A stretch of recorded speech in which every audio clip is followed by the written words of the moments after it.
How one philosopher hacked modern self-help. We live in an age of self-improvement, don't we? We've got productivity apps, mindfulness guides, and a mountain of books all telling us to hustle, meditate, and optimize our way to happiness. Wake up at 5 a.m., journal your intentions, manifest your dreams, crush your goals. But what if this relentless chase for better is the very thing making us anxious? What if the endless striving, the checklists, and the obsession with fixing ourselves isn't the solution, but the problem? Decades before any of this became a trend, one philosopher saw it coming. He argued that our cultural obsession with striving was a trap, a game we could never really win. And he offered a way out, not by adding another task to your to-do list, but by changing the way you see everything. This is the story of how a British philosopher named Alan Watts hacked modern self-help by simply looking east. The modern dilemma, the Western trap. Let's be honest, modern life can feel like a pressure cooker. From the moment we wake up, we're flooded with messages that we're not quite enough. Our phones show us curated images of perfect lives. Our inboxes are overflowing, and our calendars are proof of a life lived in a frantic race toward the future. We're a culture obsessed with climbing ladders, corporate, social, or even spiritual. We treat life like a problem that needs to be solved, a project to be managed. The whole idea is to get control.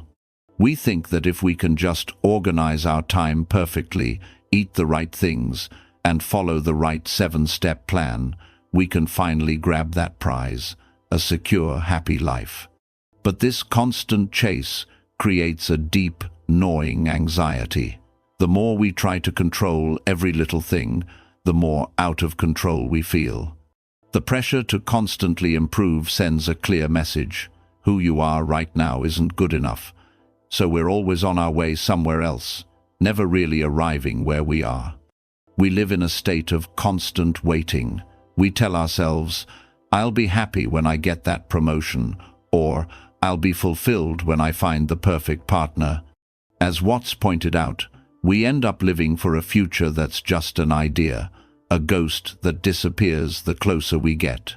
It's a vicious circle. We work jobs we don't love to earn money for things we don't need, hoping one day we'll earn the freedom to finally do what we love. But by the time that day comes, we've forgotten how to simply live. The self-help industry often feeds this exact cycle. It sells you a better future self, which just reinforces the idea that your current self is broken. It treats you like a machine that needs optimizing. This process, Watts argued, just splits you in two, the good me who tries so hard, and the bad me who keeps failing. This inner battle only makes us feel more alone, the very feeling that sent us looking for help in the first place. This is the Western trap, and Alan Watts offered us the key. The hacker and his discovery. Enter Alan Watts. Born in England in 1915, he wasn't your typical spiritual guru. He wasn't a monk from a remote monastery. He was a British philosopher, writer, and speaker who called himself a philosophical entertainer. But he was one of the most important figures in bringing Eastern philosophy like Zen, Taoism, and Hinduism to the West in a way people could actually understand and connect with. From a young age, Watts felt that the rigid, goal-obsessed culture he grew up in was missing something. He saw that the West had a habit of splitting everything apart. We separate humans from nature, the mind from the body, and ourselves from the universe. He argued that this illusion of being separate is the root cause of our anxiety. We feel like lonely little egos trapped inside our skin, looking out at a foreign world. But he realized this wasn't a universal truth. It was just a story we'd been telling ourselves for centuries. Watts's real genius was his ability to be a translator, not just of words, but of world views. He blended Western psychology with Eastern philosophy, creating something that spoke directly to our modern anxieties.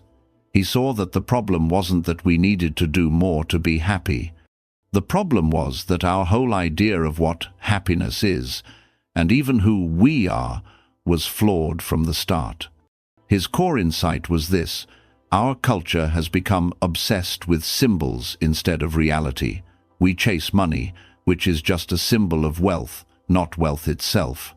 We chase status, a symbol of success, not success itself. As he famously said, we've become so obsessed with the menu that we've forgotten what the meal tastes like. He argued that we're taught to believe in the myth of the fixed ego, the idea that you are a static, independent I in charge of everything. Watts showed that this ego isn't real. It's a social convention, a useful fiction, but an illusion nonetheless. Trying to improve this imaginary self, he said, is like trying to polish a reflection in a mirror. It's a frustrating task that distracts you from the real work, realizing that you aren't just in the world, you are an expression of it. You aren't a visitor on planet Earth, you are the universe experiencing itself. This wasn't just a feel-good line for Watts, it was a deep truth that held the key to feeling free. The hack explained. Watts's philosophy isn't a complicated system you have to memorize. It's more like a series of perspective shifts, elegant hacks that bypass our usual logic of effort and control. Concept 1, the backwards law. Perhaps the most famous of Watts's ideas is a counterintuitive principle he often spoke about, which has come to be known as the backwards law. The idea is simple. The more you desperately try to grab onto something, the more it slips through your fingers. As he put it, when you try to stay on the surface of the water, you sink. But when you try to sink, you float. This flies in the face of our go-getter mentality. We're told that if you want to be happy, you have to chase happiness.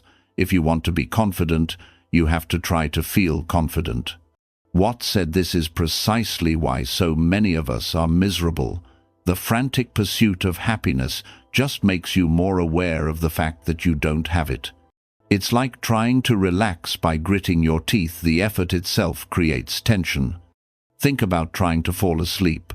The harder you try, the more your mind races and the more awake you feel. Sleep only comes when you let go. Or think about your breath. If you try to hold on to it, you'll lose it. You only get it back by letting it go. The backwards law suggests that fulfillment is found in acceptance, not in striving. When it comes to your inner world, more effort is often the enemy. The more you chase security, the more insecure you feel. True confidence doesn't come from trying to pump yourself up. It comes from accepting your own insecurities. It's a total reversal of how we normally operate, a hack that can get you off the exhausting hamster wheel of constant chasing. Concept 2, living with flow. Our minds love certainty. We make 5-year plans and detailed itineraries because we believe the more we control life, the safer we'll be. But Watts argued this quest for security is exactly what causes our anxiety. Wanting to be perfectly secure in a universe that is, by its nature, always changing, is like trying to build a dam to stop a river. You just create immense pressure. Watts's alternative wasn't chaos, it was about living with flow. He often used the analogy of music or dancing. The point of music isn't to get to the final note. If it were, the best musicians would be the ones who played the fastest. The whole point is the music, the experience of it, moment by moment. The point of a dance isn't to get to one spot on the floor, the point is the dance. Life, he said, is a musical thing, but we're taught to live it like a journey with a very serious destination. We go to school to get into college, to get a good job, to get a promotion, to retire, and then to die. We are always preparing for a future that, when it finally arrives, we just use to prepare for the next future. We're so focused on the destination that we miss the music entirely. Living with flow means engaging with life like a dance instead of a forced march. It means you can still have plans, but you hold them lightly. You respond to what's happening now with grace, rather than trying to force reality to fit your script. It's like being a skilled sailor who doesn't try to control the wind, but uses its power to guide the boat. This requires trust in yourself and in the process of life. By letting go of your desperate need for control, you don't lose it. You gain a more profound, fluid way of navigating the world. Concept 3. The illusion of the ego. This is the deepest hack of all. At the very center of our culture is the idea of the I, the ego, a separate, continuous self who is the thinker of our thoughts. We feel like there's a little person inside our head steering the ship. This is the self we work so hard to protect and improve. Watts, drawing from Eastern philosophy, argued that this separate ego is a grand illusion. It's a story we've learned, a habit of our minds. It's a useful symbol, but a dangerous master. He would ask, who are you really? Are you your name, your job, your memories? All these things change. The you of today is not the you of 10 years ago. So where is this fixed I that we're so worried about? He explained that you don't come into this world, you come out of it, like a wave from the ocean or a leaf from a tree. The feeling of being a separate self is a kind of psychological cramp, a tensing against the natural flow of things. This tension, this clinging to an illusion, is where our deepest fears come from. We fear death because we identify with the temporary wave and forget that we are the entire ocean. Letting go of this illusion is the ultimate liberation. It doesn't mean you lose your personality. It means you can finally relax and be yourself without constantly feeling like you have to defend or justify your own existence. When you realize that your self is not a noun but a verb, a process, a happening, the anxiety of self-improvement just dissolves. There is no flawed me that needs to be fixed. There is just the unfolding process of life. The key, Watts suggested, isn't to try and destroy the ego. That's just another ego trick. The key is simply to become aware of it, to watch it, and to see that it's a ghost that vanishes when you turn on the light. Section 4. Hacking your own life. So, what does this all mean for you, living a life filled with deadlines and social media? The beauty of Watts's approach is that it's not about adding more to your plate. It's about taking things away. It's a process of undoing rather than doing. The first step is simply a shift in perspective. It's recognizing that the goal isn't to become a better you, but to become more aware of the you that's already here. It's understanding that real fulfillment doesn't come from the next achievement, but from finding the richness in this present moment. How does this look in practice? It's surprisingly simple. When you're washing the dishes, just wash the dishes. Feel the warm water, the soap, the weight of the plate. Don't be in your head rehearsing a meeting or replaying an argument. The point isn't to get the chore done. The point is to be there while you're doing it. When you're walking, just walk. Feel your feet on the ground. Notice the light. Hear the sounds around you. Resist the urge to pull out your phone and fill the space. The walk itself is the experience. This is the true antidote to the anxiety of modern striving.